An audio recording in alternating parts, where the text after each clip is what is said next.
পশ্চিমা সামরিক জোট নেটোয় যোগ দেওয়ার আকাঙ্ক্ষা ত্যাগ করতে প্রস্তুত ইউক্রেন। তবে এর জন্য যুক্তরাষ্ট্রসহ পশ্চিমা দেশগুলোকে ইউক্রেনের নিরাপত্তা নিশ্চয়তা দিতে হবে। ইউক্রেনের প্রেসিডেন্ট ভলোদিমির জেলেনস্কি গত রোববার নেটোতে যোগ দেওয়ার আকাঙ্ক্ষা ছাড়ার বিষয়ে ইঙ্গিত দেন। দ্রুত যুদ্ধবিরতিতে পৌঁছাতে রাশিয়া ও ইউক্রেনকে চাপ দিচ্ছে মার্কিন প্রেসিডেন্ট ডোনাল্ড ট্রাম্প।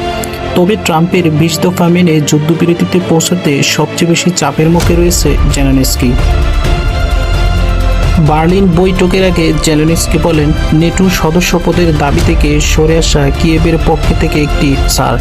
ভবিষ্যতে রাশিয়ার হামলা ঠেকাতে নেটোর সদস্যপদকে এতদিন সবচেয়ে শক্তিশালী নিরাপত্তা নিশ্চয়তা হিসেবে বিবেচনা করা হচ্ছিল।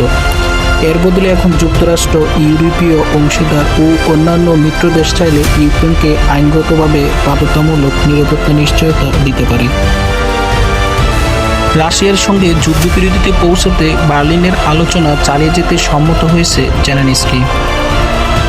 যুক্তরাষ্ট্রের পক্ষ থেকে বলা হয়েছে, আলোচনায় উল্লেখযোগ্য অগ্রগতি হয়েছে। এর আগে গত রোববার তারা 5 ঘন্টা বৈঠক করেন।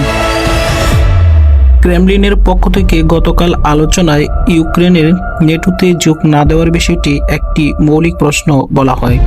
ক্রেমলিনের মুখপাত্র দিমিত্রি পেসকেভ বলেন, যুক্তরাষ্ট্রের কাছ থেকে হালনাগাদ তথ্য পাওয়ার প্রত্যাশা করছে রাশিয়া।